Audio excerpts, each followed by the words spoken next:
Make your move, you gotta make your move, you gotta make your move.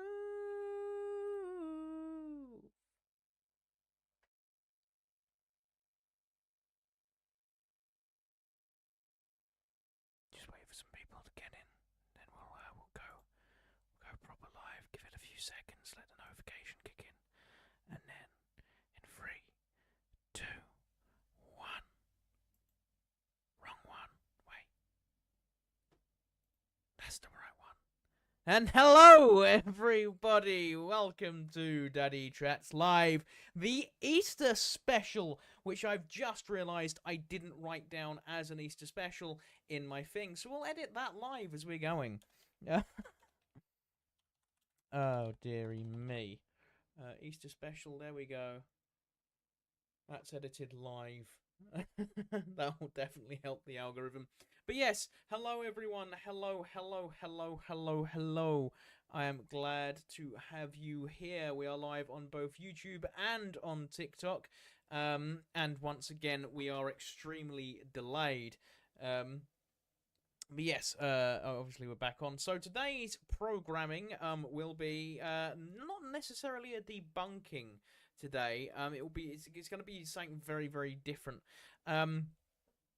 Instead, we're going to be looking at is Easter Pagan, and I'm utilizing for this episode a video from History for Atheists, who I will give a subscribe to because we're using his video and we're watching through, and I'm going to, as he's talking, I'm going to go through it. The main reason for this is normally I would, as I've done with Yule and Saturnalia, I went through their relation to Christmas, did a big video, and then I came to a conclusion of is there a link, and obviously if you've seen those videos, which I highly recommend, you know where I came down on, which was in fact that Saturnalia and Yule are not stolen traditions from pagans, and that Christmas is its own holiday, and if anything, you know, Saturnalia was a natural evolution into Christmas, and obviously, yeah. But there's a lot of backing and forthing on that, and obviously I would like to do that for Easter, but I haven't had time. If you've noticed, I haven't uploaded any YouTube videos in ages, and I haven't really uploaded to TikTok in ages. So instead, I will be going over it, and if not, if all else fails, I will be looking at this little fact-checking article that has been brought to my attention, by which I mean when I was searching for like back and forth twos and fros on this topic, which a lot of the articles on this are incredibly biased, as are a lot of the YouTube videos. They tend to swing heavily one way or the other, which is not what I intended to do. But yes, obviously TikTok will probably be a little bit lesser. Put that live out. Let everyone know on the Count Daedalus Discord that I am live.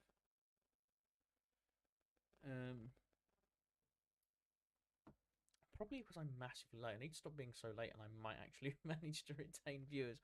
We'll get going now. Right, so we're going to look at this article afterwards. I want to dive in. I did watch a few of the videos just to see where, like, I wanted to see where they sat, and I wanted to find a decently length video that I could break down, because a 27-minute video I'm normally going to break down in about 2 hours. So, without further ado, let's get going. I really hope this music isn't copyrighted. I don't know if the music's copyrighted, so I don't want to run the risk of that one. But yeah, also, like, full disclaimer, I am myself Christian, so you know, like, if anyone like starts going all biases, like, I will look at this completely down the middle, which is why we're specifically using History for Atheists. Because I'm assuming it's a atheist YouTube that I've seen a little bit, but I didn't really dive in aggressively. Hello and welcome back to History for Atheists. Perhaps you've heard this story. Once upon a time... Yes, it's absolutely Shrek. It's one of the best openings to a film ever with Shrek. Over on TikTok side, we've got a few monkeys emojis. Don't know what to say to that, but I'm gonna play.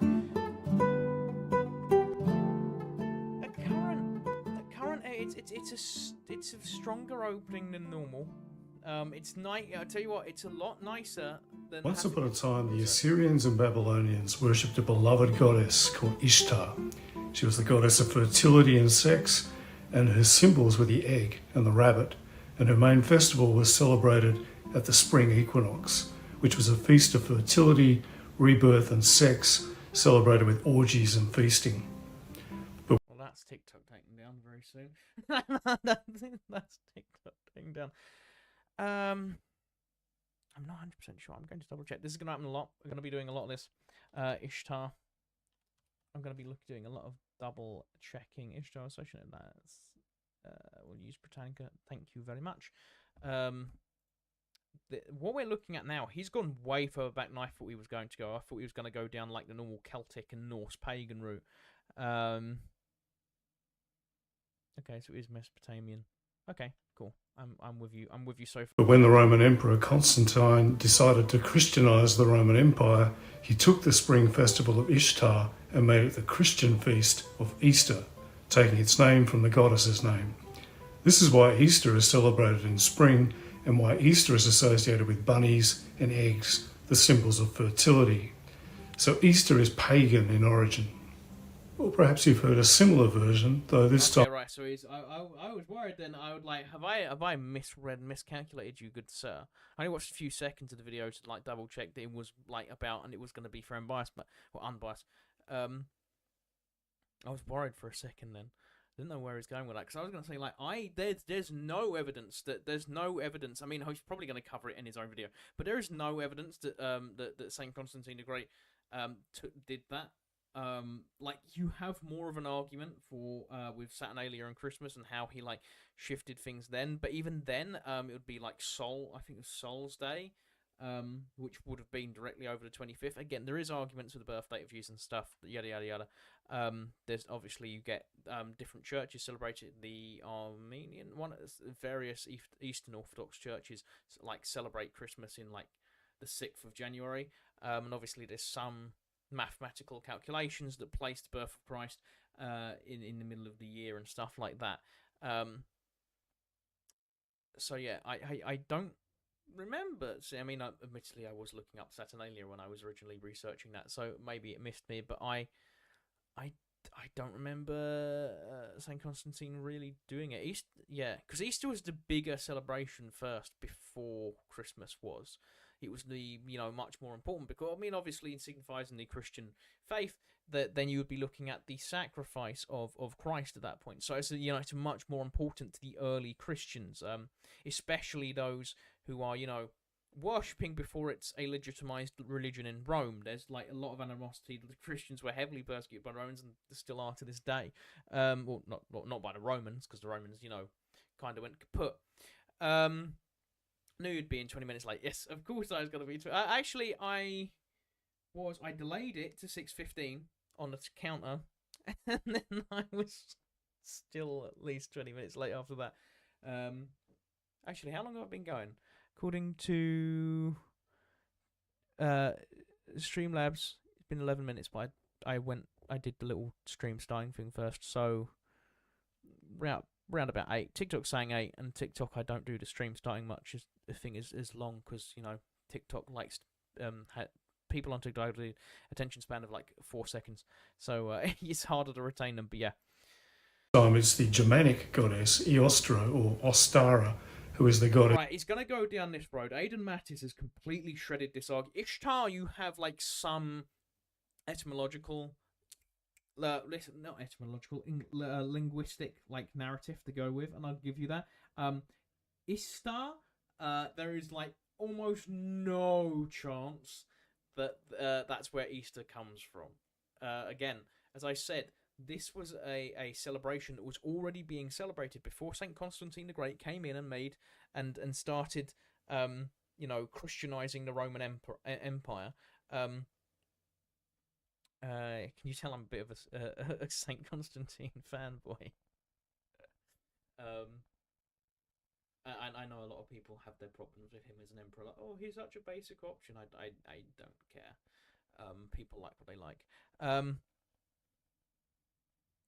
But yeah, I cannot see where because like the Mesopotamian one has more credence because of how old Ishtar is.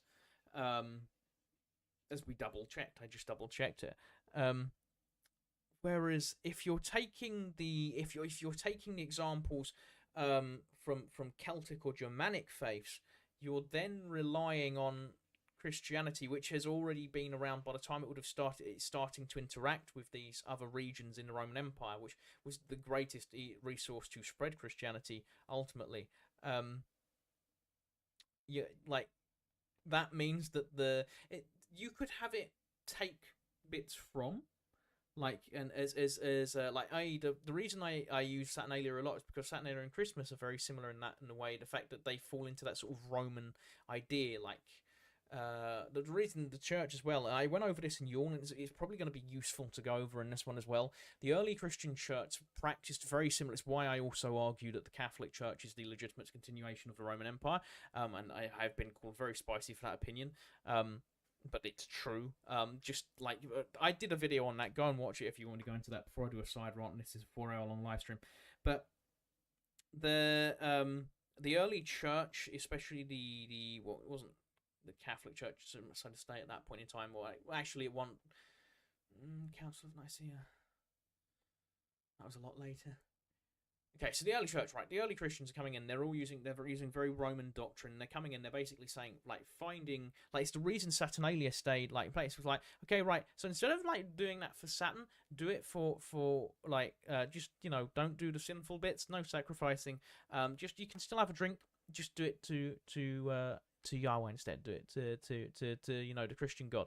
And people did it, and that's why Saturnalia survived for as long as it did, and then just naturally adapted into Christmas. It doesn't make Christmas pagan, because Christmas is, you know, it has its own reasoning. It just, like, some of those traditions seeped in, which is why a lot of the Saturnalia video I got more pushback from Christians, actually, because I did a very middle ground answer. Whereas Yule, it's very obvious, as again I was get to, where, like, the Christians go in and go, hey, this is similar to us. We'll keep this because it's already kind of similar. Just, you can still do it. We're not going to interrupt your lives, but, you know, Jesus is the way, the truth, and the life. So if you want everlasting life, if you want eternal life, you should do it in the name of our Lord instead of your pagan god, and that converted people over. It was a very successful. It's the way the Romans survived. The Romans went in and would say, hey, your god's similar to our god. Instead of, like, us removing your pantheon, we'll administer your land now. You just do these things. And it's one of the reasons that Judaism clashed with the Romans so much, because they couldn't put the Roman emperor above Yahweh, which you know, the Roman emperor wanted to be vindicated that way. It's actually very well put forward in the Tamrielic empires of man in the Elder Scrolls. But yeah, and I've gone for a tangent enough. I'm meant to be listening to this guy's arguments and going through them. His festival gets stolen, and where again a fertility goddess gives her name and her feast to a Christianised event, along with her bunny and egg symbols. These stories appear every year around this time in pop history articles and get repeated uncritically by many atheists who accept the old-fashioned idea that pretty much all major Christian feasts and festivals are just pagan ones stolen and reworked slightly. So this, I would go into it again, but I pretty much just covered that fairly well. Which is like, it's the dumbest argument ever, and it really does bug me. It's like, oh, the Christians came in and they wanted to eradicate paganism, and so so these are all pagan traditions. They just wiped them out. I'm like, yes, the Christians came in to wipe out paganism by stealing paganism. Like, yeah, we'll quickly go over chat. Did you hear they're trying to change Easter eggs into Jester eggs to make sure it more inclusive? We're 17 minutes in. Okay, cool. Yeah, no, that's dumb. To my knowledge, it's only one shop. The fact checkers are out in force. That is dumb. It's a religious holiday. It should be respected. As you know, as all religious holidays should be respected. So yeah, it's dumb. It's just a weird way of, like, the Western world trying to wash out Christianity, which I have absolutely no understanding for. Well, we're not going into the politics side of it, but yeah, no, I think it's dumb. I think the idea of gesture eggs are dumb, and you shouldn't follow it. Smoke Fairy Tale says starts at, well, at least 15 minutes after scheduling, exactly. And Mr. Luton says 20 minutes late as usual. Yes. This meme about Ishtar gets shared widely on Twitter and Facebook and other online venues. Or this other one about Eostra. The fun fact was Ishtar isn't Babylonian, to my knowledge. fairly certain she was just Assyrian, because because like that little region, like Mesopotamia, like the Middle East at that point was like budding with empires and kingdoms and city states. Like there was a lot going on there. It's like people see the ancient Greek world as like the Empire of Alexander, when the ancient Greek world, where so much stuff went on, was like this little compact like area of what is now the nation of Greece. You know, obviously the city of Constantinople was at this time, I believe it was still called Byzantium, which is where we get the name for the Eastern Roman Empire that would sadly be destroyed by the Ottoman Empire. And yes, I refuse to call it Istanbul, but it's Constantinople. Is even more popular in atheist circles, so it and others also get wheeled out annually. Like a lot of this kind of low-level pop history factoid, these examples are neat, cute, simple, and easy to understand. And these ones, like the similar ones about the pagan origins of Christmas and Halloween, are propagated as unalloyed fact. Halloween's an interesting one, because it's not particularly a Christian holiday. It's very commercialized by America. The idea of trick-or-treating obviously comes from America. A lot of people compare it to Samhain. It's not really. Like the idea of Halloween or Hallows Eve. It has, it's Halloween's Irish, and that's what a British hate. No, I wouldn't. I don't think. I mean, oh, there's a joke there, but I'm not going to. We're only 20 minutes in. This is when I'm glad that I don't have Trip on for an episode, because if Trip was on the episode, he would edge me into saying nudge me into saying the worst jokes. Does the Easter Bunny jelk? No, but as we learned the other day, apparently early Arabic tribes did. So the more you know. I've completely lost where my train of thought is going now. That was it. Halloween. There is literally no evidence for Halloween. It's not really celebrated by Christians. I don't, they might have some like charity events going on and stuff like that, like in churches and whatnot. But it's not really a Christian celebration, so it doesn't really count as that answer. And I don't really think it really can be linked back to Samhain. Halloween being Irish, or Halloween being Irish, I kind of walk away from. Again, I'd argue it's more of a universally Celtic one. People forget that, like, obviously you have Gaelic, Gaelic, and then Brittonic. And Brittonic Celts were the Welsh, Cornish, and the Scottish. Kind of. The Scottish were a mixed one, because what happened was the Gaelic Celts, the from Ireland. You have a weird situation with that. Was like the Picts were the original. Some people like myself fall down the rabbit hole of the Picts were actually descended from an earlier group of people forget that Britain, like the British Isles, were colonized multiple times. So you have the original people who came to British Isles when it was probably still Doggerland. Then you have the Beaker people. Then the Celts come over at some point. Then the Romans. Then the Anglo-Saxons and Jutes. Then the Danes, Swedish, and Norwegians. And then finally the Normans. So I sort of fall into the category of, I kind of believe that the Picts are more likely like the remnants of that older group, and they became Celticized through interactions, and they became culturally Celtic. The Picts were invaded by, I believe it was a tribe called the Scotti, from Ireland, and then they sort of slowly over time, the Picts were, the Romans straight up genocided the Picts. That's TikTok shadow banning me straight away. But that's like the Picts were like very slowly pushed out.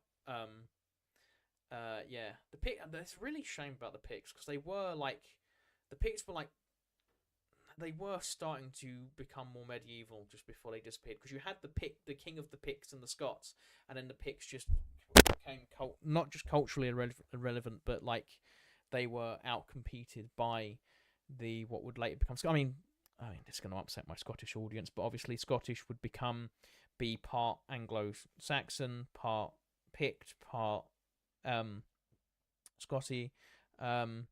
There was also another tribe up in Scotland that was completely wiped out by, I believe it was Septimius Severus, which is a perfect name for a slightly genocidal Roman emperor.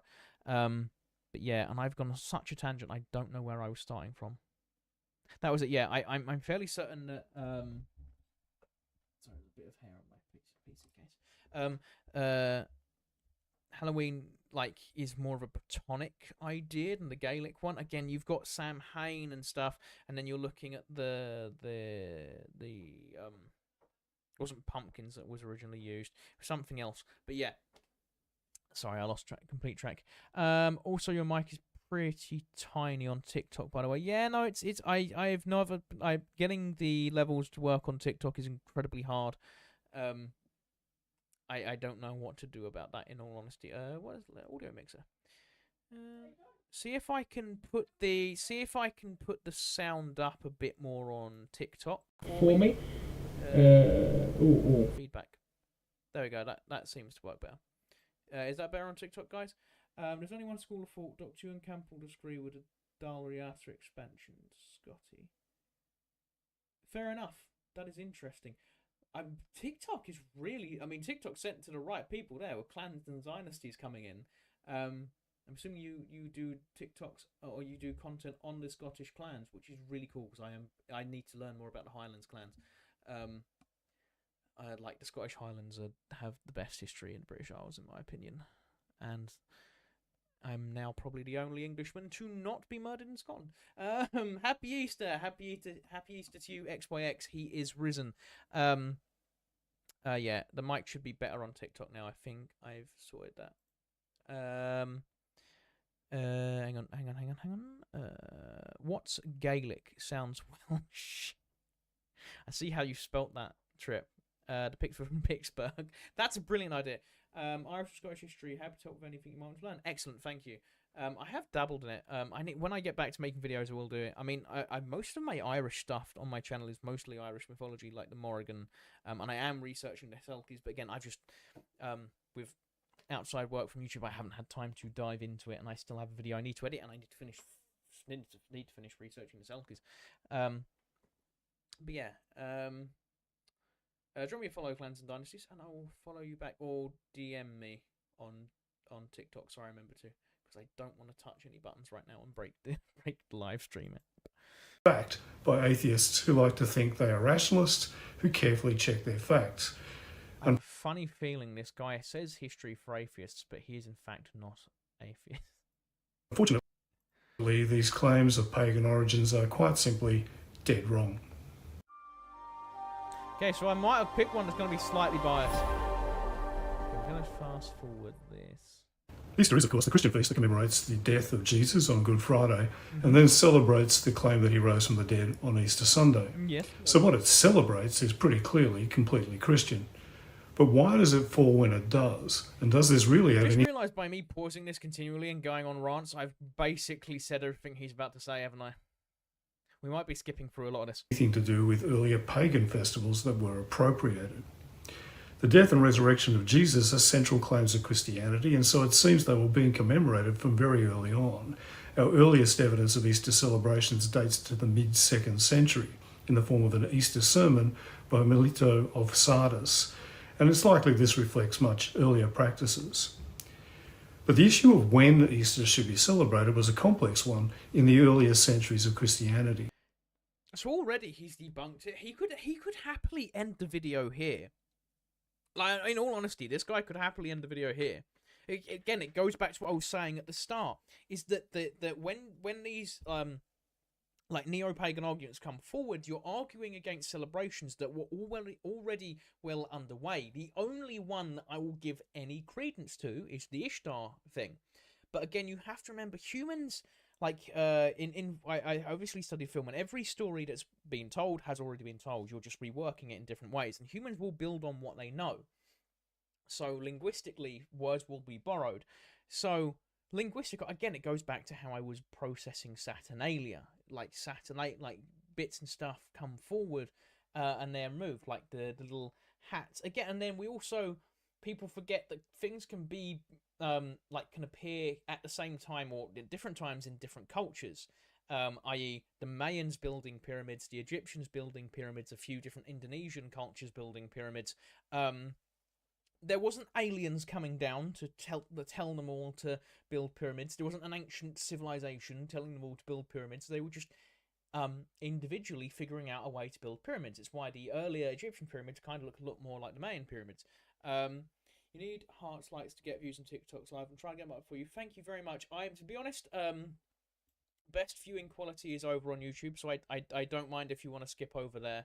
I kind of just have the YouTube, like the TikTok app up to, that's why the YouTube logo is there, to let people know that it's on YouTube if they want to, because I get more watch hours on YouTube, and, you know, then I can start getting super chats.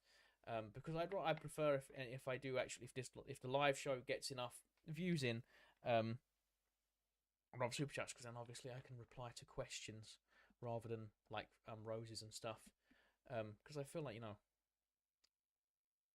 no, I'm just gonna make a joke about the CCP and then I'll probably get permabanned. The three synoptic gospels, Mark, Matthew and Luke, depict Jesus dying on a Friday after eating the Passover meal the night before, and then rising on the following Sunday. The Gospel of John complicates things by depicting Jesus dying on Passover preparation day, not Passover itself.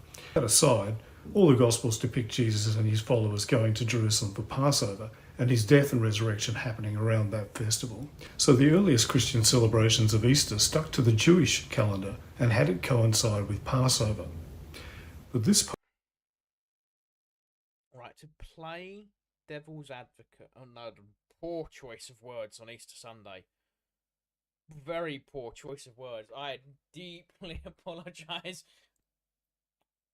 To play advocate for the alternative side of the argument,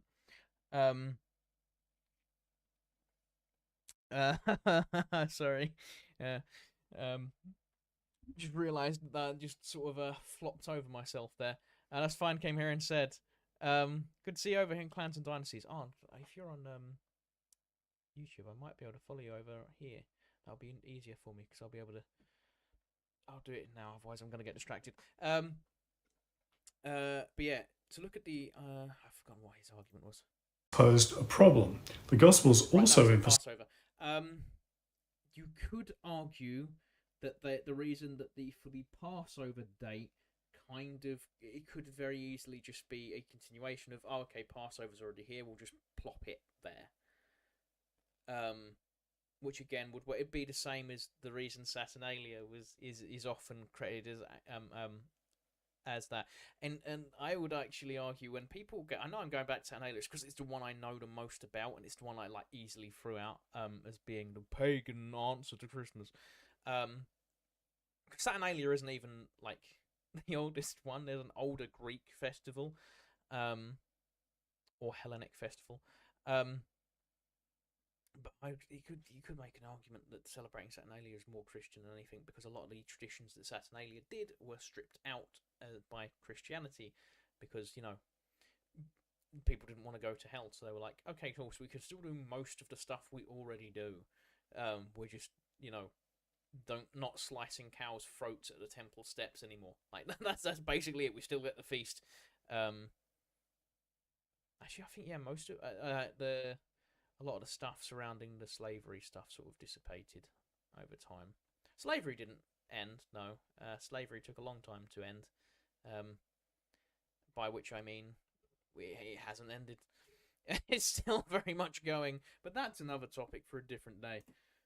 That Jesus rose on a Sunday, and Christians have been worshipping on Sunday since at least the late 1st century as a result. So many Christians wanted to celebrate the resurrection of Jesus. I thought that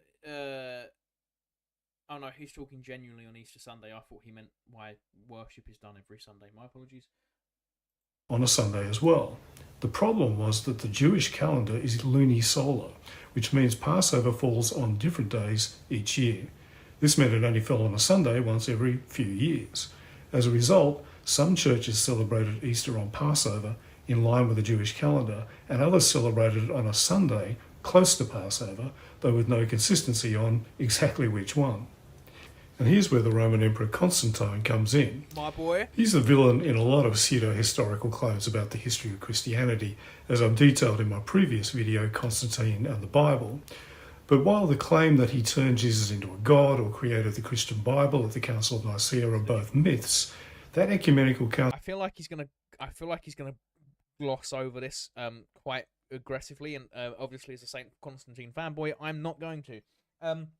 Saint Constantine the Great is known by Saint Constantine the Great, obviously having the title of the Great and the title of a saint in there. He's also a mum. His mum is Saint Helena, I believe. Yeah, no, his mum is Saint Helena.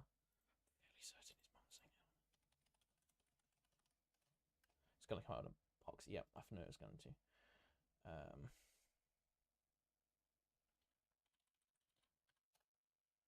Saint Helena was an Augusta of the Roman Empire and mother of Constantine the Great. Yeah, knew it was right. It was up there in big letters as well. So Saint Constantine, he wins. He's basically, his dad was one of the co-emperors at a time. I believe at this point the empire was like split into like 4. He starts winning some battles. The legions in Britain were like, hey, you should be emperor, because that was what happened in order. It caused a million civil wars and actually was what brought the empire down. But in this case, it was actually good. So we got pulled an emperor from Britain, which is probably why he's the best emperor. So he comes down, and at one point he gets a vision from an angel, and the angel's like, put this symbol on all your shields and you'll win. So Constantine's like, wow, who sent you? And he's like, God. And he's like, wow, okay, I'm Christian now. And then he became Christian then, and then he beat all of his enemies, and then he donated a basilica, or built a basilica, and then donated it to one of like the clergies, although it wasn't really the Pope at that point. I think it might have been a Pope. But yeah, and then he basically started legitimizing Christianity within the Roman Empire, which had already had a load of other cults. Like, people think that it was always a Hellenic style religion. The Roman Empire had multiple emperors from multiple different cults. In fact, the reason we had, I think it was like Sol Invicta Day or whatever it was, on the 25th of December, was because at one point there was a sun cult, which I think was pushed forward by Aurelian. That's why you get all of the imagery of him in the sun helmet. So yeah, like that was a common thing for different emperors to bring in different religions, because Rome was incredibly religiously diverse and secular. It had to be, because if you tried to enforce one set religion, it would all crumble. And Christianity wasn't enforced. It was actually, I could do an entire live stream just going on about how Christianity was very, very clever in how it repurposed pagan temples, and it repurposed pagan symbolism and stuff. And it didn't wipe out. It didn't do any mass unalivings or anything, because it was very effective in converting the population, and not exactly wiping out. And pagans were still pretty much allowed to practice. There wasn't actually too many pagan persecutions. There was a few in certain regions, and they were starting to be persecuted towards the end. Especially in the Middle Ages in the Eastern Roman Empire. Which is actually funny considering how persecuted Christians were. But yeah, so that was, sorry, we're going to carry on. I'm on another tangent. The council actually did discuss and rule on the date of Easter. The council ruled that the date of Easter should not follow the Jewish calendar and should always fall after the spring equinox. It didn't say explicitly that it should be on a Sunday, however, nor did it detail exactly how its date should be calculated, so some confusion and inconsistency continued. By the 7th century, there were at least 3 competing methods of computus, the calculation of the date of Easter. There was the 84-year Liturgis cycle invented by Sulpicius Severus in the early 5th century. Then there was the method of Victorius of Aquitaine a little later. And finally, the one created by Dionysius Exiguus in the 6th century. Different communities in different parts of the Christian world use different computus calculations, which cause confusion and conflicts when practices intersected.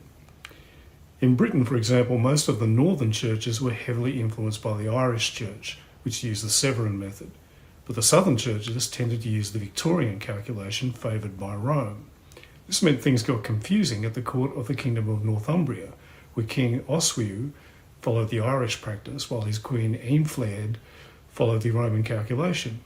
This meant one was celebrating the Easter feast, while the other one was still maintaining the fasting required during Lent, which was all a bit inconvenient. Clearly, some consistent practice needed to be established.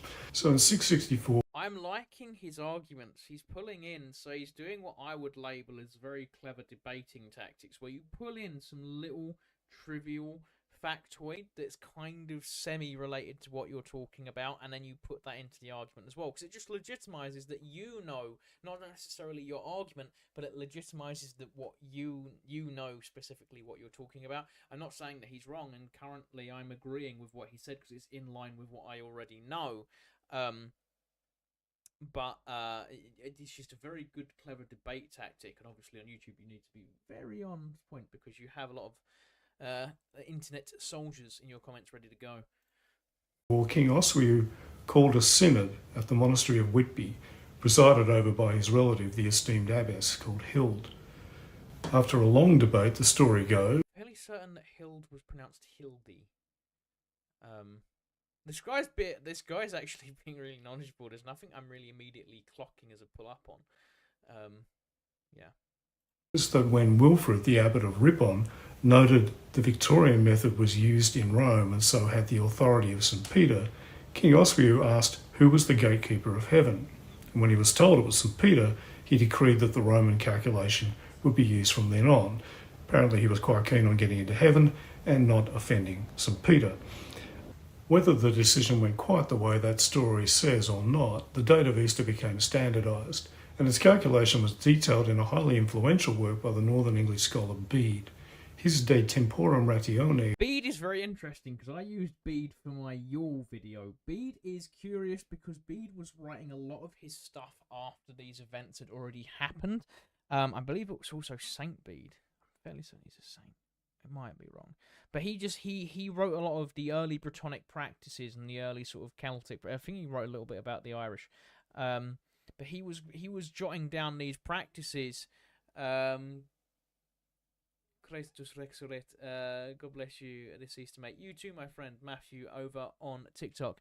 But yeah, I lost my train of thought. But yeah, Saint Bede was writing a lot of stuff after the fact, so I don't take like I use him as a source, and I was like, very much be careful with Saint Bede because he was writing after the fact, the same as we have with the Norse chronicles now. Everything's written after the fact. But from the Bible, which had eyewitness account, I mean, obviously some of it was written after, but you know, the bits for Jesus in were written from eyewitness accounts. But but obviously a lot of this stuff was coming forward with St. Bede, where he was taken down because a lot of Celtic stuff was oral tradition, or the Romans destroyed it because the Romans, you know, were a little they saw the Britons, the Brittonic Celts, as completely backwards because they were an isolated group. They were very, very, very, very, very much not in line with what the Romans were used to fighting with the Gauls on mainland Europe. And like the Gauls were the last of the mainland European Celts that weren't really conquered by Rome. There was a few allied tribes up in the Alps, because the Celts originally originated in Central Europe and would obviously be wiped out by Germanic tribes. And so there was chariots that the mainland Celts hadn't used in centuries at this point. And the Romans were like, how do we fight this? And they just got really annoyed. In fact, Caraticus famously went up to, when he was captured and sent to Rome, he was like, why do you covet my tents when you have cities of glowing stone or whatever, marble or whatever? And Venerable Bede had a few Irish monks close to hand to give him accounts violent. Again, it's interpretation of Irish history. Yeah, that's the issue with St. Bede, because, as I was saying, a lot of the Brittonic and the Gaelic histories were done orally, and a lot of it was done by the Druids, who kept that secret, kept that information to themselves because they were a priestly class. or at least that's what the Romans tell us. So a lot of the history we have, especially of the early Irish, of the early, well, they wouldn't. I suppose they weren't really Irish. Were they Irish at this point in history? The early Gaelic groups and the early Brittonic groups, those Celtic groups were using a lot of oral tradition, and we're relying on a lot of Roman sources. And a lot of the time, obviously, yes. So it's word of mouth, which is easily corruptible, and then you have the issue with the fact that it's the enemies of these people writing their stuff. It also helps. It also works in Bede's favour if he writes negatively of these pagan groups. So again, it's hard to work on. I'm not discounting Bede entirely, as I do a massive rant about. I cover Bede, not necessarily in massive detail, but in enough detail to explain the issue with Bede. Because I mean, Bede very much looked down upon some of the pagan rituals that were going on, so he sort of elaborate. You have to remember, people like historians have always been storytellers. And I'm not a historian, I'm a history buff, and I take the information from historians and I convert it into a story, which is what a lot of my YouTube videos are, is me taking information and then pulling a narrative into that I'm not fabricating information, but I'm putting it into to be easily processed by the human brain, because the human brain works through stories. Debate of Druids in Ireland is very touchy. Yes, I'm not sure on Druids in Ireland. I know of Brittonic Druids, and the final stand, which I believe was on that little island just above Wales. Or was it on the Isle of Man? I can't remember exactly right now, but yeah. Or on the record. We've got another 20 minutes to get through, and we're 40 minutes into a live stream. Of time was written sometime before 725 AD. It became the standard text on the calculation of Easter across the Western Christian world. Bede detailed how to calculate the feast, summarising that the Sunday following the full moon, which falls on or after the spring equinox, will give a lawful Easter. This is why in the Western churches to this day, Easter always falls on a Sunday between March 22nd and April 25th. The key essentials here are that the time of year was determined by the gospel references to Jesus dying around the Passover, and the day of the week by the gospel references to him dying on a Sunday.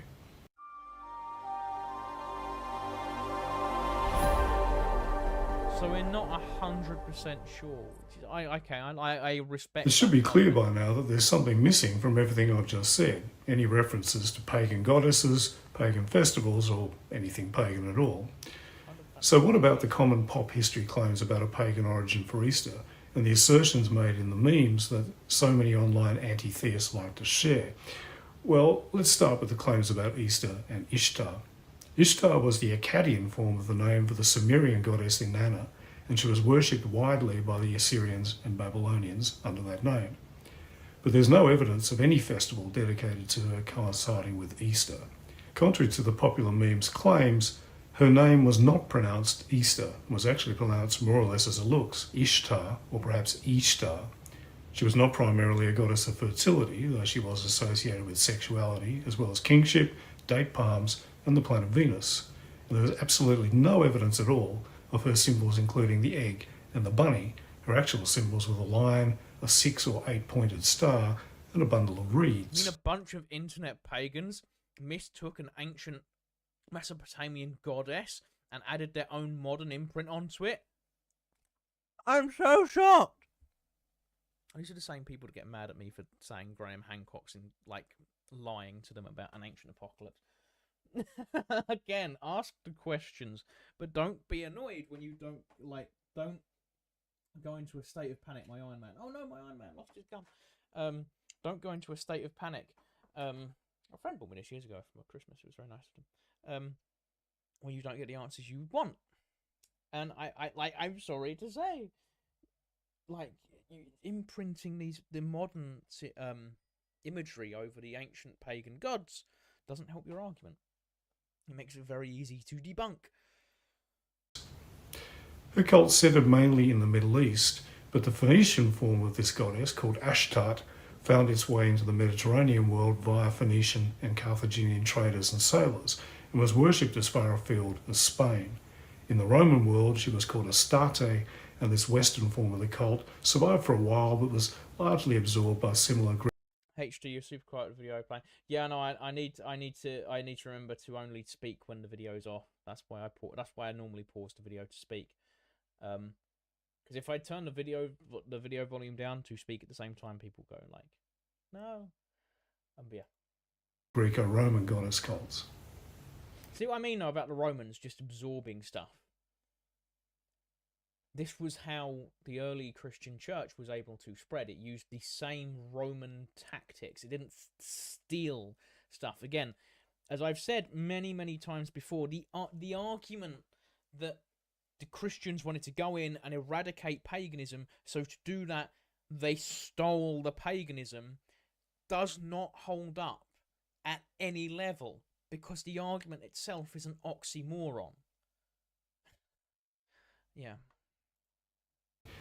So the idea that there was some kind of flourishing festival of Ishtar in the 4th century for the Emperor Constantine to hijack as a Christian feast is simply fantasy. As I've already mentioned, the only connection between Constantine and the date of Easter is his calling the Council of Nicaea, which among many other things did rule to disconnect Easter from the Jewish calendar. But it didn't make any kind of ruling on exactly when Easter should fall, let alone steal some completely non-existent festival of a long since defunct Middle Eastern cult. So every single claim in the meme is total nonsense. To be fair, I'm not really shocked that a meme wasn't historically accurate.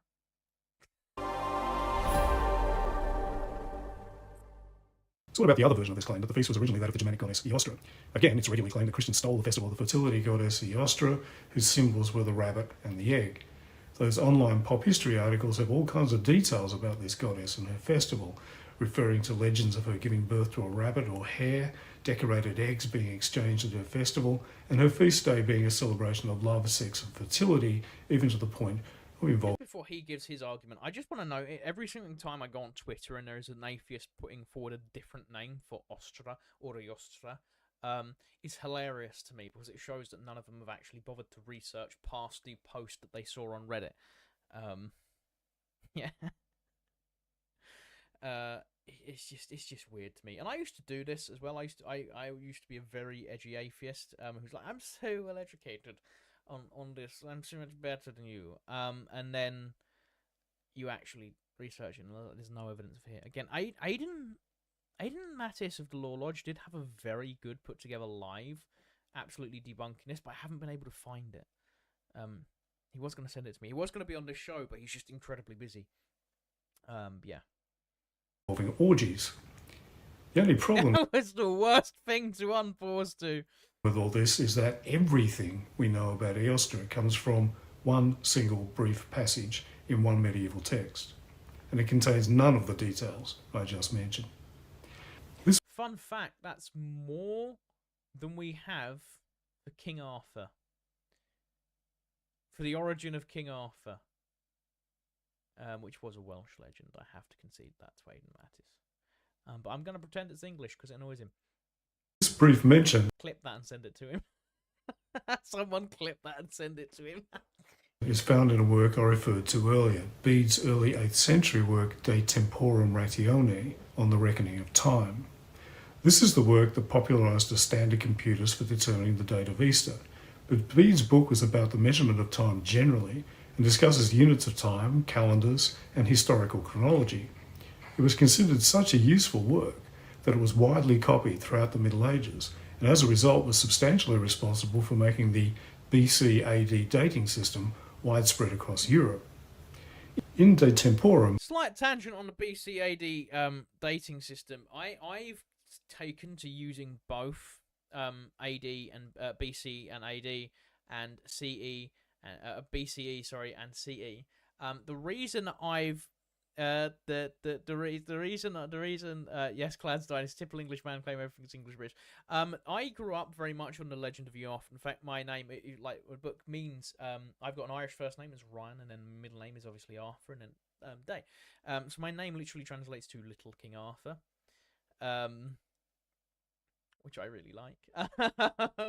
And so, you know, and my parents wonder why I've got a bit of an ego. The reason I use both now is because when I was younger, I used BC and AD. Got told that I couldn't use that anymore, and then so I taught myself to use BCE and CE, and now everyone gets mad at me for using that. Everyone calls me woke, so I just use both, and everyone gets mad at me, and I don't care. You asked for this, so that's why I often say BC or BCE or AD or CE. I say both to annoy you because the BC AD crowd have got a very good point. What common event? And the BC and the CE crowd have got a good argument in it's a dating system that has become widely popular. So we just kind of have to accept it. In fact, there's multiple. There is a few nations on the earth that use multiple different calendars. In fact, I'm fairly certain the Jews have currently got their own calendar. I use BCAD primarily because that's what I use in my sources, not because I have a preference. You know, I used to use BCAD primarily, and I just got used to using BC and CE because I had to when I was writing, especially in uni. You had to like alter it and stuff because that was the academic. No, I started using it on YouTube mainly because that was what everyone was using academically, and I wanted to, add a professional air to it. Now a lot of different academic channels aren't exactly happy with me because I'm very frivolous with my theories. But I always say that and I always leave my source in my YouTube videos. I like if you go to any of my YouTube videos, the sources section is so long to the point that I have used up so many free Bitly accounts. It's unreal. But yeah.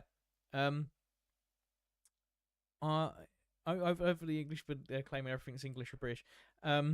There was a really funny joke. Was like, when a Scotsman invents something amazing, he's British, and when he does something bad, he's Scottish.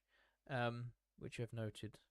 Although, I always make the strong argument: the government's not the people. Because when you get deep into history, like me, you become so anti-government. There's not a single government in history that's been for its people. Bede details various calendar schemes and catalogues the traditional months of the Anglo-Saxon year. Well, maybe King Arthur, actually. King Arthur wasn't really expansionist, and the earliest versions of the myth are literally him fighting off the Anglo-Saxons. Names and a brief description of each month. Some of his etymologies seem to refer to the agricultural cycles of the year, such as Weodmonath, or August, which means weed month, or Thrimilkemonath, or May, which means three milkings month. It was called that because in that month the cattle were milked 3 times a day thanks to the lush spring grass. Others refer to pagan practices.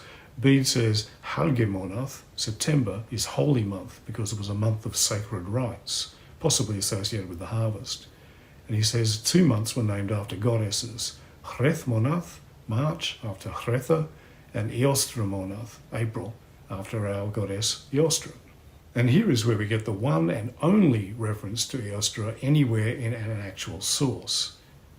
Bede says, Eostramonath has a name that is now translated Paschal month, and which was once called after a goddess of theirs named Eostra, in whose honour feasts were celebrated in that month.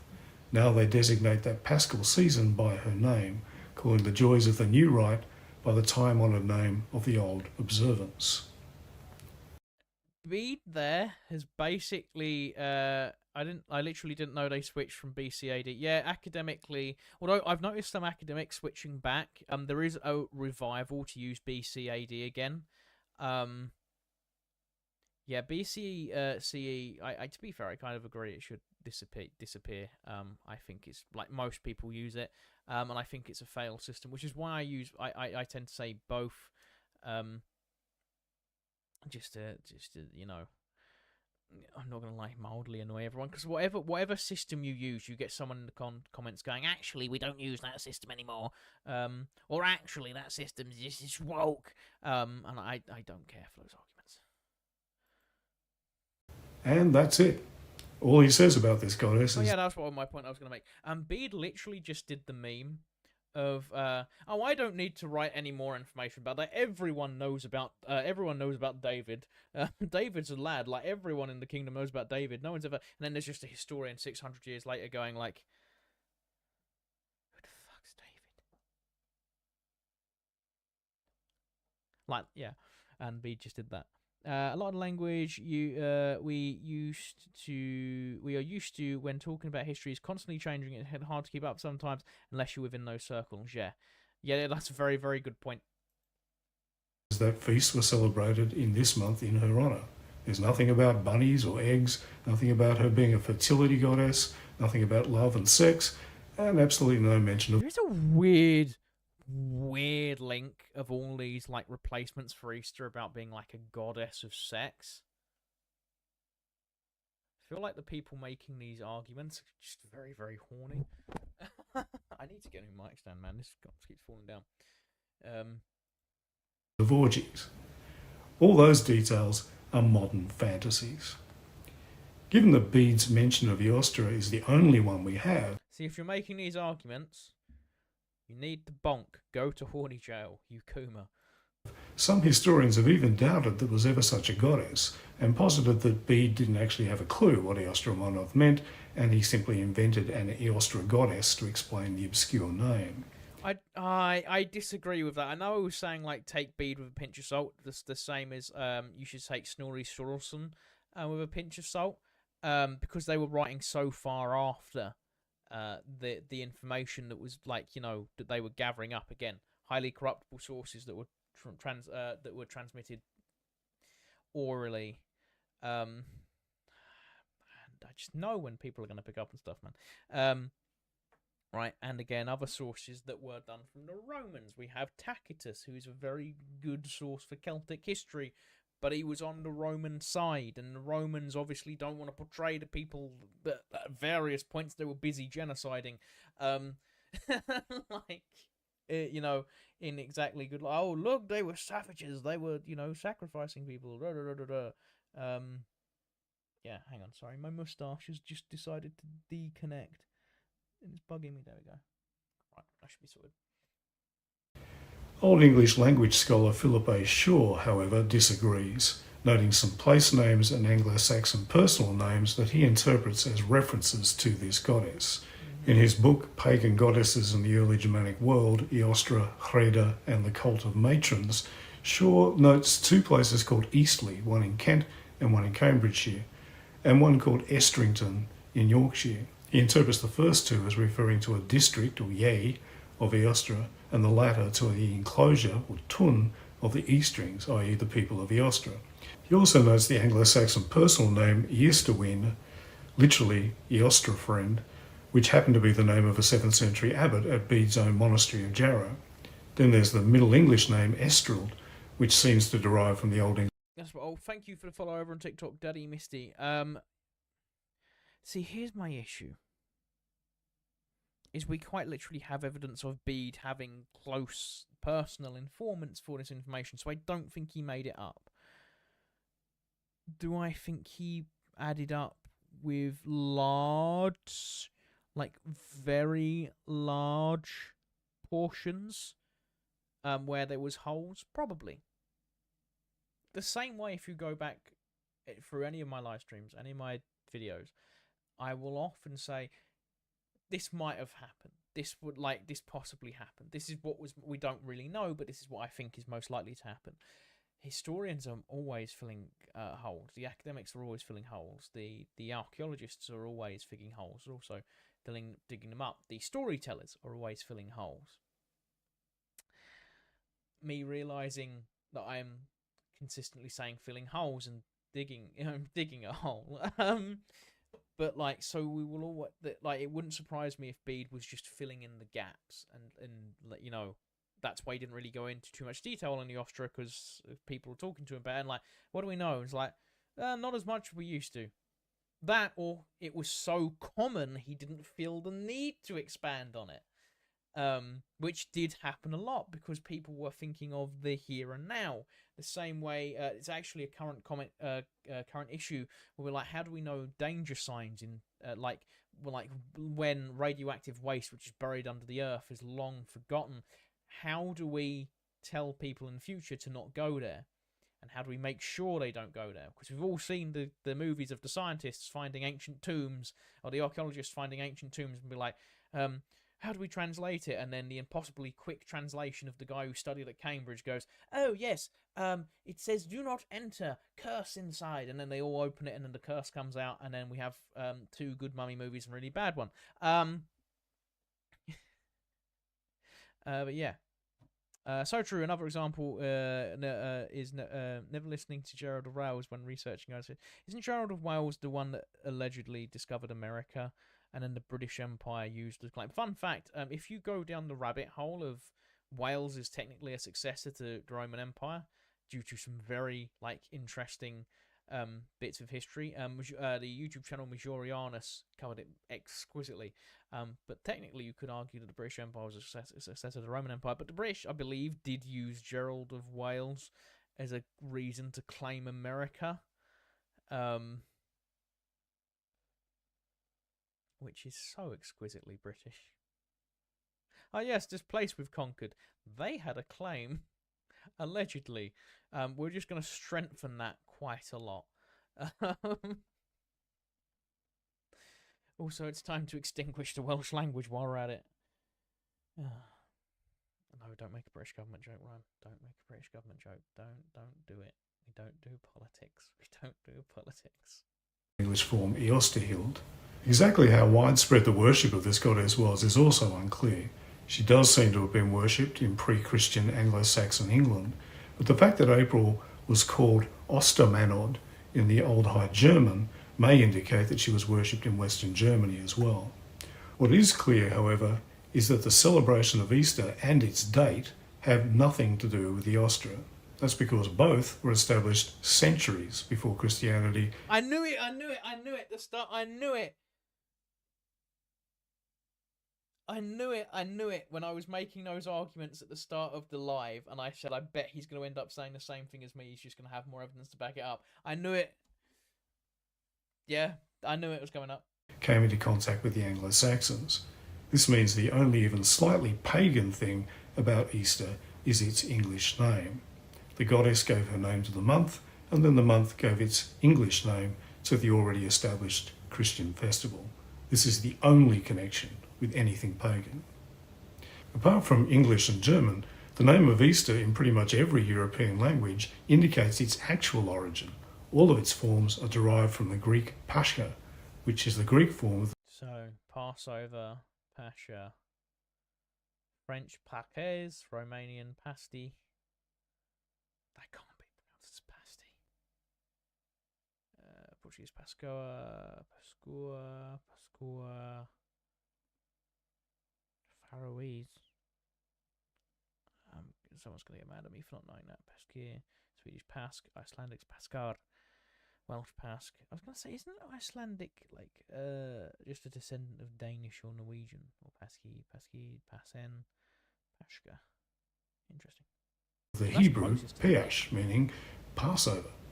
The English form is only derived indirectly from the largely forgotten goddess because the feast usually fell in the month that carried her name. We have no idea exactly when the feasts of this goddess that Bede mentions had once been celebrated, and we can be pretty sure they didn't fall on the Sunday following the full moon, which falls on or after the spring equinox, like Easter. Easter is not an appropriation of this goddess's festival and has almost no connection to her at all.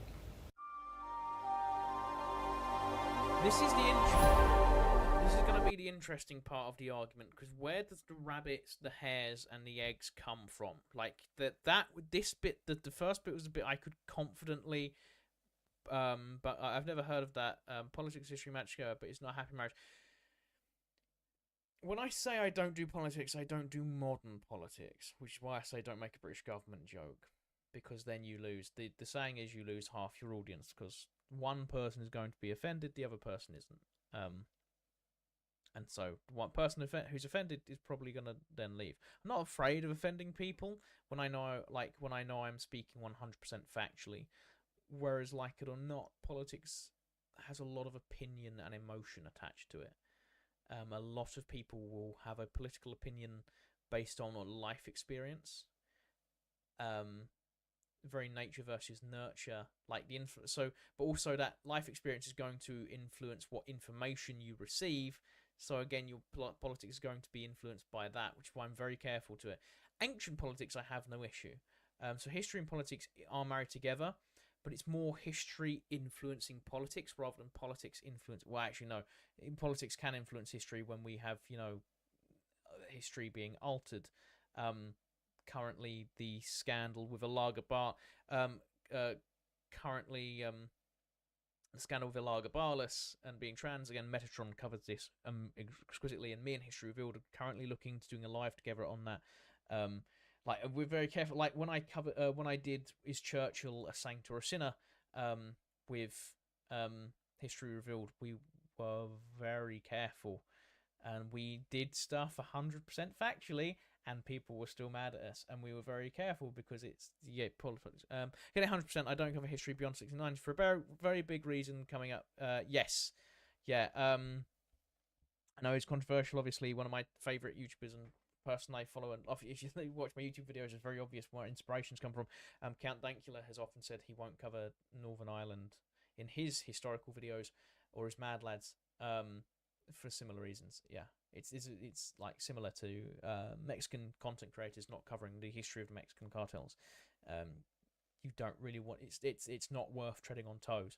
I'll happily cover stuff that's going on in the Balkans, but when it comes to controversial history and politics in the UK, I'm more hesitant to speak about it. But yeah.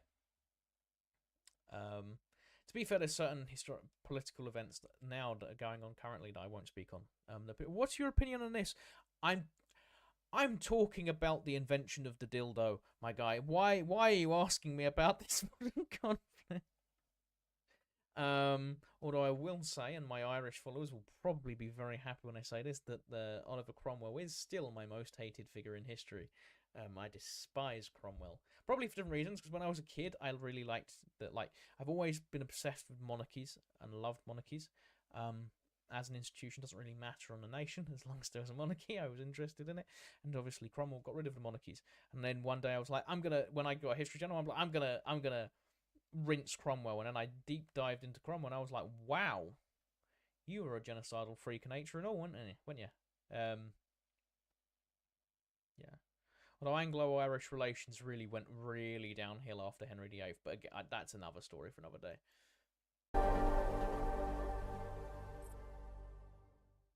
So what about the pagan remnants that are Easter eggs and the Easter bunny? As already noted above, yeah, to ram that home. Fuck Oliver Cromwell. There is no evidence linking Ishtar to eggs, rabbits or hares, despite the claims to that effect, and we have nothing connecting Eostra to eggs or bunnies. The single mention of her by Bede... What about, he wasn't the worst. Elizabeth... Really? Elizabeth I is worse. See, I give Elizabeth I a bit of a leeway because she helped out Granny Mule or Grace O'Malley. It's funny, a lot of my favourite figures in history are women. St. Olga of Kiev, Ethelfled, Lady of the Mercians, Grace O'Malley or Granny Mule, Anne Bonny, Mary Read, most of Tommy Riss. Yeah, and then obviously you got Alexander the Great, Julius Caesar, although Julius Caesar is lower on my list than he was when I was younger. Spartacus is a lot lower. Boudica is a lot lower. I understand her reasoning for her rebellion, but she was just as bad as the Romans in what she did in revenge, and her military prowess was just not there, because she should have eradicated the Roman presence on Britain easily. Grace O'Malley connection is marred in Victorian myths. Interesting. I used a lot of, for my video on Grace O'Malley, I did try and use a lot of more Irish sources on that. But yeah, but the video I did very much was like Grace O'Malley very quickly rose to one of my top historical figures. Just the fact of, I'm not bowing to Queen Elizabeth I. I am your equal. And then Elizabeth's like, okay, you win. Tells us almost nothing about her other than her name. Given that no eggs or rabbits appear in any of the Easter narratives in the Gospels, most people just assume they must have some kind of pagan origin. After all, the usual Christian explanation that eggs symbolise the rebirth of Christ and his resurrection sounded dubious to me even as a kid. But it does seem that the tradition of decorating and eating eggs at Easter has a medieval Christian origin after all. Christianity has long instituted days of fasting in association with various festivals. I mean, I'm always happy to be corrected. My Grace, how old is my Grace O'Malley video now? This is where I'm gonna be upset because it shows that my last upload was in December. I need to finish off. I have a historic cinema because I wanted to start doing cinema stuff as well.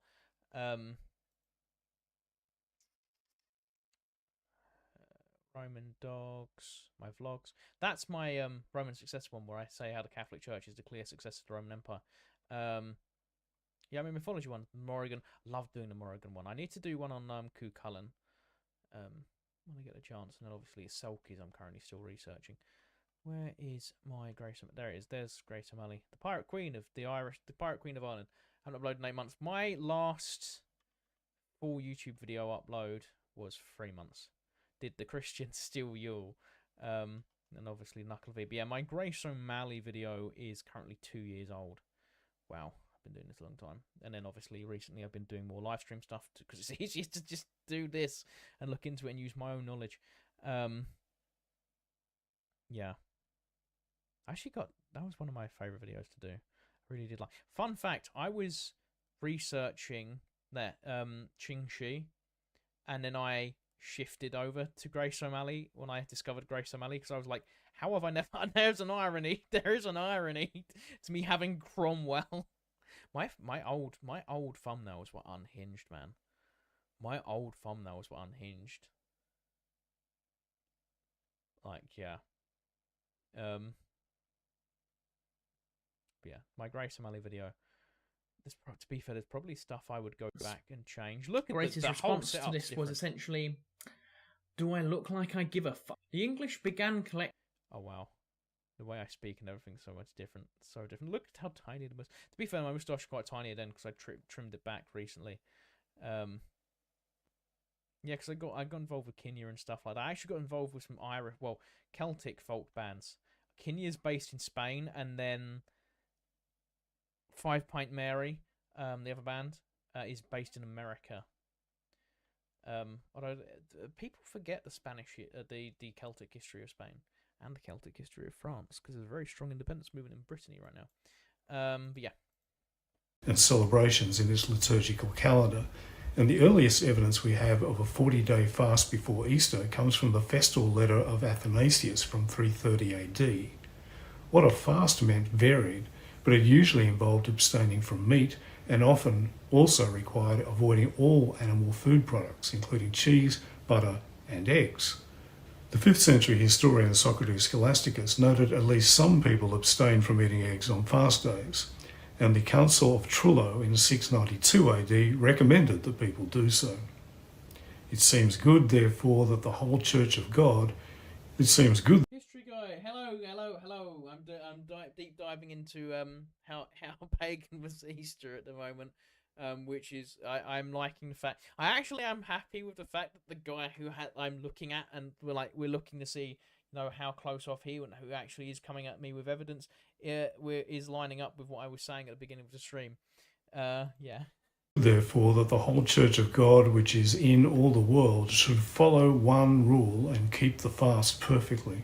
And as they abstain from everything which is killed, so also should they from eggs and cheese, which are the fruit and produce of those animals from which... Yeah, so I was asking, I see Wolfgang's over on YouTube side, avoid all animal products, yet they ate fish. The way fish is viewed is, very iffy. It's like, you can't eat meat, but you can eat fish.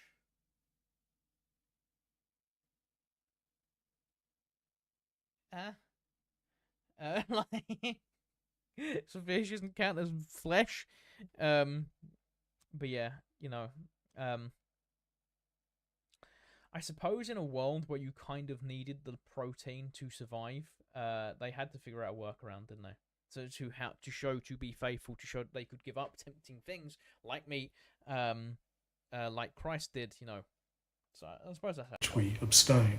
By the Middle Ages, abstaining from eggs on fast days and in Lent had become the standard practice in Western Europe. Yeah, no, know. I've noticed a lot of people weren't notified, in brutal honesty, because my stream's been like going up like steadily. I've been like going from streaming to 2 people to like 15, 20 of late. And I don't know why it hasn't notified anyone. I think it's because I was late again. I think it's because I was massively late. I don't know. In all honesty, also Pumpkin Bear. There is a high chance that YouTube is still mad at me after last week. But bearing in mind they tried to like remove the stream last time. So yeah, that's probably why you're not getting notifications on YouTube. If you are watching on TikTok or YouTube and you're like subscribed never, make sure you hit the notification bell because it's the only way, and even then it's unreliable. Yeah. That's just YouTube being. I'm getting a lot of people saying, "Hey, I'm having to watch the streams afterwards because YouTube's just not notifying me that you're live." I have no way to fix that. It's not just me; it's a lot of other streamers that are having the issue as well. I wish I had a solution for that for people who do like these streams. I just don't, because it's just YouTube being a dick. But yeah. Also, hi Pumpkin Bear, good to see you. We've been going over. You've missed the bulk of me ranting. I was having a very big rant. Also, I need to respond to you on Messenger thingy. But yeah. Europe. Thomas Aquinas in the 13th century made this requirement very clear.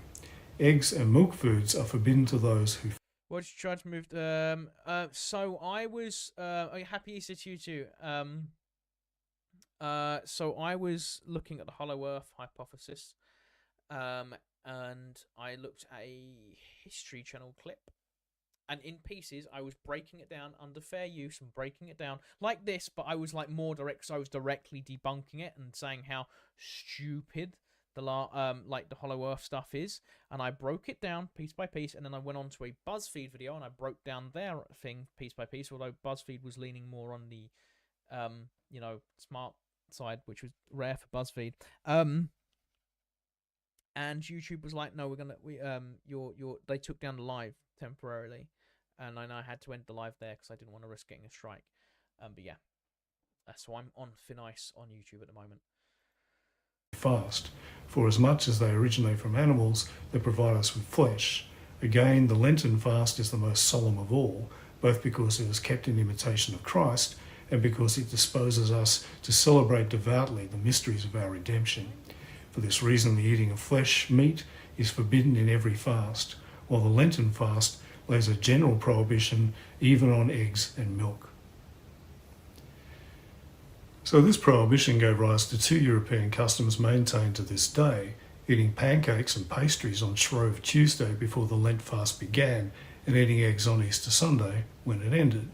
Using up what eggs, milk and butter people had before the fast made sense, rather than letting this perishable food go to waste. BuzzFeed is shit. Same. Yeah, no, it was actually BuzzFeed that got the channel struck, or they didn't issue a strike. I was very lucky. YouTube was like, "Stop your stream now, or you're going to get a strike." Was pretty much what I had on the back end. I didn't say it at the time because I had friends messaging me and like, "You okay?" I was like, "No, I didn't want to freak anyone out," but I had like YouTube was basically saying like, "If you don't stop this shit now," because I was calling out hypocrisies and stuff and saying the Hollow Earth hypothesis is dumb. You can see this feed. You can actually watch the amount second it cuts out. But yeah, it doesn't surprise me that they'd hit BuzzFeed hit Matters as well. I've never liked BuzzFeed. They have zero journalistic integrity. Anyways, and the attack, I was completely under fair use for critiquing the Hollow Earth hypothesis. It's what I've been doing on the show is debunking, and I've had no other issues before last week. But yeah, that's why I'm a bit more nervous and skittish, because I have a feeling that YouTube is going to be watching me. Tuesday before Wednesday is Mardi Gras. Huh. Actually, I'll check the state of the stream now. No, we're good. I'm not getting any warnings. So I think they've left. I think they've left me alone. But yeah, it's not sending it out to people. It is the other issue I'm having. It's the main issue I'm having is it's just not sending it the video. And since BuzzFeed Unsolved too, yeah. Would have been paying no attention to any Christian fast and still laying through Lent, there would have been plenty of eggs on hand to eat on Easter Sunday morning. In fact, eggs gathered in the week ahead of Easter could have been stored or hard-boiled in preparation for Easter Sunday, when they would have been quite a treat to peasants who had just endured over a month on a diet of bread, vegetables and some fish. We have the first references to these eggs being decorated in the 13th century, but that practice may have started in the Middle East much earlier. What we don't have is any reference to any pagan spring festival or customs involving eggs. The most logical Tuesday before Lent is Mardi Gras. I suppose that works, because if you're getting ready to fast, you probably want to have some kind of big celebration beforehand. You know, you're not going to be able to do anything for a while. This moustache. Why did you go so well? It was fine earlier. Why are you uncurling now? source of Easter eggs, therefore, is the Christian practice of a Lenten fast in which this readily available staple could not be eaten.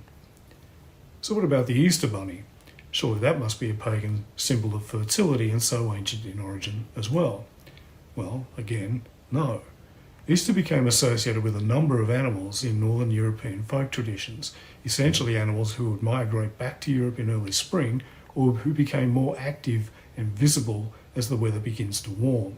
So we have German folk traditions about the Osterfuchs, the Easter fox, and others about the Easter stork, the Easter cuckoo, the Easter ravens, and even Easter butterflies. But the modern Easter bunny derives from the northern German traditions about the Osterhase. Yeah, it translates to Fat Tuesday. That's an interesting one. German folk traditions about the Osterfuchs, the Easter fox, and others about the Easter stork, the Easter cuckoo, the Easter ravens, and even Easter butterflies. But the modern Easter bunny derives from the northern German traditions about the Osterhase, the Easter hare. Hares are generally shy and solitary animals, but in early spring they become much more social as part of their mating behaviour. So around March, in most of northern Europe, hares can be seen in the fields boxing, with males competing for mates and females occasionally rebuffing males physically. The sight of groups of hares in the fields would have been a sign of the onset of spring. Bring back the Easter raven. Ravens are cool, man. And that Easter was just around the corner for rural people without calendars. Thus the German and Dutch tradition of the Easter hare, which then came to the US. Since rabbits are cute... So this is really similar to how Santa Claus became a thing, because obviously Saint Nicholas is where the original identity of Santa Claus. I go in depth in this in the Yule video. But like then it went to there was, I think it was Danish artists, Jenny Nostrom, and then she sort of caricatured and based it off of certain Danish, like Scandinavian characteristics, and then obviously Coca-Cola came in. The history of like the image of Santa Claus is something I really want to dive into at some point. Yeah, more common and better known in America than hares, the Easter hare became the Easter bunny. This then spread to the rest of the world as a way of selling more chocolate. So again, no pagan. What? The Americans commercialized an international Christian holiday to make more money? This has never happened before. St. Valentine's Day, Christmas Day. Paganism.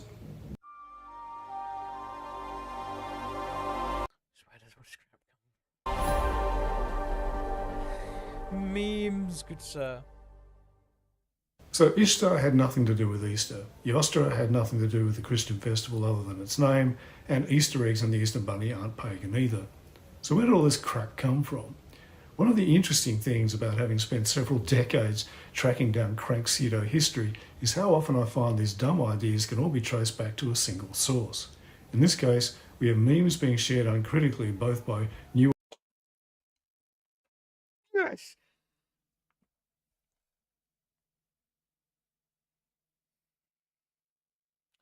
Called it. I'm so happy that I got every argument debunking this right before he came in with the evidence. I'm so happy. I'm so happy. I mean, yeah, there's definitely a bit of bias because I am agreeing with him off the bat, but he's got the actual evidence, whereas I've sucked in the knowledge and I just didn't know how to equate it and get across. And yeah, in the UK, shamanism, we see eggs and at it like rabbits as fertility symbols. Yeah, exactly. And Sadie Simmons over the TikTok side. Yeah, I kind of blame films in a way. because we sort of implicate paganism as this like massive tribal like religion, and then we like implicate in these simplistic fertility rituals and stuff, because films are very bad at portraying pagan civilizations or medieval civilizations. That's I think that's where that mostly comes from. I think it's also that we are just a lot hornier as a society today. Whether what side of the hookup culture debate you sort of fall on, we are just societally, being very careful with my words here. Societally, we are just a lot more proactive. So I think we tend to see things sexually when they aren't. Like fertility symbols have changed drastically throughout history. So what we see as a fertility symbol, like a rabbit, like the phrase "going at it like rabbits," which is kind of why it fell into Easter anyways, was because the hares were mating everywhere. But yeah, we don't turn our nose up at excuses to eat chocolate though. My guy. I've been eating this in stream. I've been eating this on the stream. It's already smashed. I've been eating it a bit. But yeah. Yeah, that's my hypothesis. I think that it's because we view things a bit more sexually, and because we see our modern fertility symbols in his old things. Again, as he said, Ishtar, there's no connection, rabbits and stuff. But yeah, I knew it was just going to be like an internet meme. New Agers and Neo-Pagans, and by vehement New Atheists, which is deeply ironic given that the source of these ideas is a 19th century fundamentalist Christian. Alexander Hislop was a minister in the Free Church of Scotland. Yes! Clans and Dynasties, you still here. We've reached... I did not expect this to go back to Scotland and be like... The Scottish that came up with this. I need to see your response to this if you're still here, if you're still in the chat. And a parish schoolmaster in Caithness. He was a vehement critic of anything to do with Catholicism and became convinced that while good Protestants like him followed the true faith of Jesus Christ, the Catholic Church was actually the ancient Babylonian mystery cult of Nimrod, an obscure pagan figure mentioned a few times in the Old Testament. According to Hislop, Satan allowed the Emperor Constantine, yes, him again, to hijack the true Christian faith. Saint Constantine the Great is called Saint Constantine the Great because he reforged the Roman Empire and then he started normalizing Christianity. I don't understand how he has become so vilified in this. It might be because I really like Saint Constantine the Great as a historical figure. I'm simping for him a little bit here, but like, come on. Faith and lead it into idol worship and papist error. And that it was only by recognising this and throwing off any pre-Reformation vestiges that people could return to true Christianity. Hislop initially published his thesis as a pamphlet in 1853, but then added a large amount of material to it and published it as The Two Babylons. The papal worship proved to be the worship of Nimrod and his wife, which he published in 1858. Hislop's book is a remarkable case study in the level of abject nonsense that can be created out of a stupid initial assumption, a burning desire to find or create evidence to support it, and the motivating energy of good old-fashioned prejudice and bigotry. So Hislop takes sources that have since been shown to be wrong and new information from digs in the Middle East that he simply didn't understand to create a complete fantasy of stunning complexity and total idiocy. So, for example, we're told that the mitres worn by Catholic bishops take their shape from the fish head hats worn by the ancient priests of the pagan god Dagon, though this ignores the fact that Catholic mitres didn't take their current form until at least the 10th century AD. So what we're learning here, people, is don't be a hateful prick. don't be a nasty person. Treat everyone fairly, because your prejudices might create the next internet trend of crazy people trying to convince an entire group that their religion is made up from another person's religion or is just straight up thievery. And earlier forms didn't look anything like the bizarre hats in Hislop's rather dubious illustrations of these pagan priests.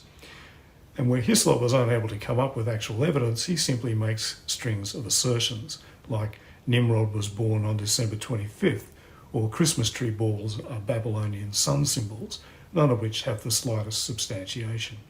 But Hislop's book became a bestseller. So basically, this is just anti-Christian ancient aliens. What is this? This is just the ancient aliens hypothesis, just a lot earlier. And remains very popular among the lunar elements of fundamentalist Protestantism. The Jehovah's Witnesses still cite Hislop as an august authority in regular articles repeating his claims. The infamous tract publisher Jack T. Chick Tell that to Mattis with his ancient French. was a huge fan of Hislop, and several of his crazier evangelical comic books were simply rehashes of Hislop's thesis, such as his 1987 comic Why Is Mary Crying? And white supremacist groups of the Christian identity variety also regularly feature Hislop. I did not think that crazy neo-pagan and atheist conspiracy theories about Easter would lead us to white supremacy. Not all pagans are deluded. No, I don't mean. That's why I'm specifically arguing like neo-pagan and atheist conspiracy theorists. I don't like tarring everyone with the same brush. I really don't like, hitting an entire group and saying they're all the same. That's really reductive, and the same hateful rhetoric that has actually spawned this. And it just goes to show how many conspiracy theories end up at, like, racism and anti-Semitism. I didn't expect to take this turn as we reached the end, if I'm brutally honest. Hislop's claims in their material. So Hislop seems to be the ultimate point of origin for the claims that Ishtar and Esdra were the original source of Easter, thanks to the wickedness of Catholics and, of course, Satan. He devotes a whole section to the pagan origins of Easter in his chapter on the wicked satanic festivals of the Catholic Church. What means the term Easter itself? It is not a Christian name. It bears its Chaldean origin on his very forehead. Easter is nothing else than Astarte, one of the titles of Beltis, the Queen of Heaven, whose name, as found by Layard on the Assyrian monuments, is Ishtar. He goes on to detail a fervid fantasy about Middle Eastern gods being taken to Britain by, of course, the Druids, who he claims worshipped the Babylonian god Baal. Then he makes the following series of acrobatic leaps. If Baal was thus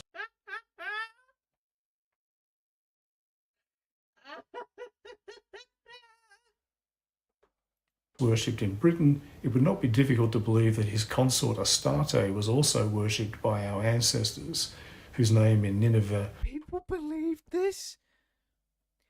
People believed this? ...was Ishtar. The religious solemnities of April, as now practiced, are called by the name... People believed this? ...name of Easter, that month among our pagan ancestors having been called Easter Monath. People believed that the ancient Celtic Druids worshipped Baal. They probably didn't even know what Baal was. He then traces his pagan Easter and its Catholic customs via a circuitous route through the 40-day fast of the Yazidis, the pagan devil worshippers of Kurdistan, and somehow the pagan Mexicans, and the cults of Adonis, Osiris, Ceres, and Tammuz, before it was imposed on the poor Christians of Britain by the wicked and satanic Church of Rome. He concludes, such is the history of Easter. The popular observances that still attend the period of its celebration amply confirm the testimony of history as to its Babylonian character. The hot cross buns of Good Friday and the dyed eggs of Pasch or Easter Sunday featured in the Chaldean rites just as they do now. So pretty much all the elements of the memes discussed earlier can be found here, though not the satanic... Brothers and sisters, how have you joined just as I've literally just, like, we're about to finish. I'm about to do my final thoughts in a second. hot cross buns, which Hislop can... Count. It turns out this entire conspiracy theory about Easter being pagan, we've traced it back with this guy. Turns out it's born of white supremacy and anti-Catholic sentiment. It literally went to white supremacy. I did not expect. condemns as celebrating the goddess Easter and therefore also evil. I imagine Mr. Hislop was not very fun at parties. Hislop's junk scholarship was very popular, and while his whole thesis generally only appealed to his hardline Protestant audience, his claims permeated 19th century and early 20th century pop culture. So we can find them popping up in esoterica, in tracts by theosophists and occultists, and in freethinker pamphlets. Which doesn't surprise me with occultists. I'm waiting at this point. I have a really funny suspicion that a certain Austrian painter probably picked up this book at some point. recycled anti-Catholic material with uncritical enthusiasm. And now we find supposedly rational online atheists cluelessly regurgitating this hoary fundamentalist 19th century Christian nonsense because they don't check their facts and just accept any garbage that... What happens when you take your information from memes? You accidentally spread white supremacist anti-Christian propaganda. I did not expect to end the stream this way, but this is where we are. Appeals to them purely on faith, which is highly ironic. Happy Easter, and see you again here soon. Well, I don't think we need to use this one. Yeah, because this is half the last thing, and it's an hour and a half. I was going to go for 2 hours, but I don't think see the point. So yeah, the Ishtar stuff I was loose on. I did have to double check. I think I really wasn't expecting it to go down a route of just a guy who hated Catholics and then invented a conspiracy theory that would later be used by white supremacists and then by neo-pagan and atheist conspiracy theorists on Twitter.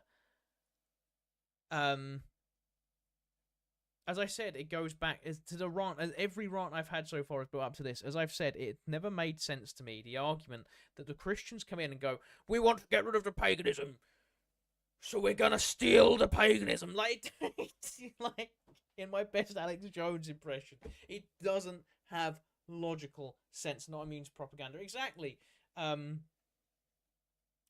This is, again, Aidan Mattis has got a breakdown of this somewhere, and he does it exquisitely. But you can't. It can't be Ostra. She can't be related because the actual celebration of Easter under a different name, under Passover and all that. Well, obviously Passover is a different Jewish celebration. But you know what I mean. That was already being celebrated far earlier. The only claim you can moderately take is the Ishtar one, and that could only be the naming convention, which we know came from the English, which is the only way Eostra is related, because the modern English celebration of Easter has that name bearing, so you can make the linguistic argument.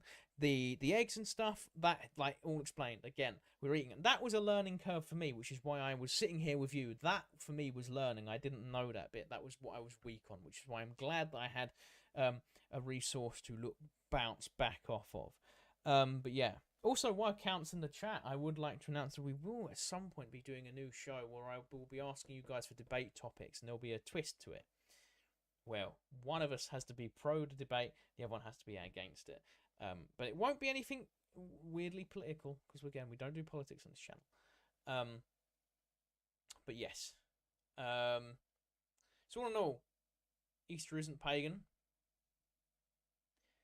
And it turns out it's apparently just an anti-Catholic white supremacist conspiracy theory. I don't know. It is very true. It's very true what they say. Most conspiracy theories end up either being anti-Semitic or racist. And apparently this is no different. But yeah, thank you all. I'll move over here. But yeah, if you have any questions, let me know before we go. Narnia versus Lord of the Rings. Lord of the Rings. A fun fact, C.S. Lewis wasn't actually a Christian before he met Tolkien. Tolkien converted C.S. Lewis, and that's why Narnia has so many hardcore Christian themes, because C.S. Lewis became a hardline Christian thanks to Tolkien, who was also a hardline Catholic, which is why The Lord of the Rings and Narnia are basically Christian fiction. Yeah. Anyways, guys, thank you all very, very much for watching. I hope you all enjoyed. I start that again. I always yeah, the Tolkien C.S. Lewis lore is amazing, man. There were so many writers alive at one time. And yeah, also Tripp's latest book is out. Make sure you go and buy it. I am also starring it. The chapters from the third audio book I'm in are on Patreon now. But yeah, hope you all enjoyed. Thank you all for watching, and I'll see you in the next one.